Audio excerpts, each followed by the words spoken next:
Hello friends, आज के public के लोग बहुत भयभीत हैं, चिंता में हैं कि एक नया वायरस आ गया है कोरोना का जैसा। तो आप लोगों के अंदर मन में बहुत ज्यादा डर लगा हुआ है क्योंकि जनवरी 2025 में चाइना में इसका एक आउटब्रेक हुआ है जिसमें बताया है कि कुछ पेशेंट में ये बहुत ही ज्यादा घातक हो गया है और बहुत ही सीवियर कंडीशन में पेशेंट को लेके जा रहा है। तो आज उसी के बारे में डिटेल में बात करेंगे। ये वायरस का नाम है HMPV, मतलब human Meta Numa virus. Human Meta Numa virus is a negative sense single strand RNA virus होता है जो सबसे पहले 2001 में नीदरलैंड में पाया गया था। ये वायरस अभी चाइना में रिसेंटली आउटब्रेक हुआ है और आईसीएमआर के अकॉर्डिंग इंडिया में भी इसके केसेस पाए गए हैं। तो फ्रेंड, इस वायरस से डरने का इतना जरूरत नहीं है, घबराएं नहीं। इसका ट्रीटमेंट अवेलेबल है। मोस्ट ऑफ द पेशेंट में ये जनरल जैसा हमारा इन्फ्लुएंजा इन्फेक्शन होता था, सीजनल फीवर जो आता था, सीजनल कफ, कॉमन कोल्ड वगैरह होता था, उसी तरह का ही है। इसमें डरने का इतना जरूरत नहीं है। इसके सिम्टम यूजुअली क्या होते हैं? आपको कफ हो सकता है, नेजल कंजेशन मतलब कि कॉमन कोल्ड हो सकता है, आपकी सांस लेने में एक आवाज आ सकती है जिसे वीज बोलते हैं, वीजिंग हो सकती है, फीवर आ सकता है, बॉडी एक हो सकता है। लेकिन ज्यादा सीवियर कंडीशन होती है तो आपको ब्रोंकाइटिस होकर न्यूमोनिया भी हो सकता है।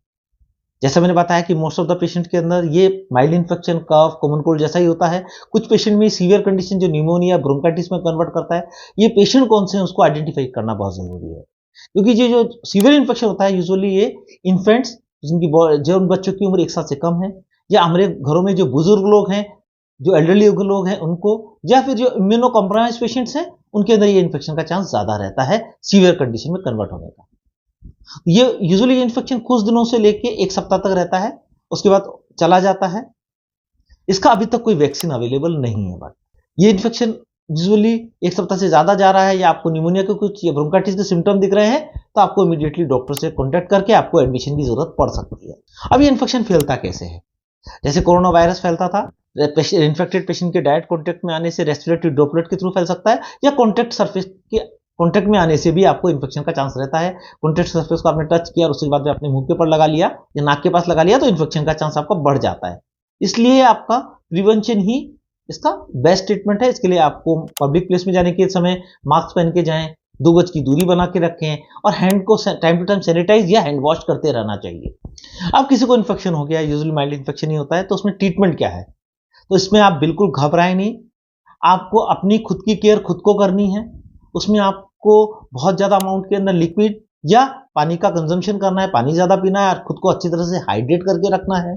उसके अलावा आप डॉक्टर से कांटेक्ट करके आपके जो सिम्टम्स हो रहे हैं, कफ, कॉमन कोल्ड, बॉडी एक, जो भी सिम्टम्स हैं उनको ट्रीटमेंट ले सकते हैं। और साथ में कुछ एंटीबायोटिक हम देते हैं ताकि आपको सेकेंडरी इन्फेक्शन ना हो। यूजुअली 1 सप्ताह के अंदर सिम्टम चले जाते हैं, इससे ज्यादा जाते हैं तो हम फर्दर वर्कअप, सीटी स्कैन वगैरह करा के देखते हैं। तो जरूरत पड़ती है आपको एडमिशन की जरूरत पड़ती है, लेकिन वो बहुत ही कम पेशेंट्स होते हैं। लेकिन इसमें प्रिवेंशन ही इंपॉर्टेंट है। आपको मास्क लगाना है, 2 गज की दूरी बना के रखना है और हाथ को बार बार वॉश करना है या सैनिटाइज करके रखना है। पेशेंट का क्वेश्चन भी होता है कि ये क्या इन्फेक्शन बार बार हो सकता है किसी को?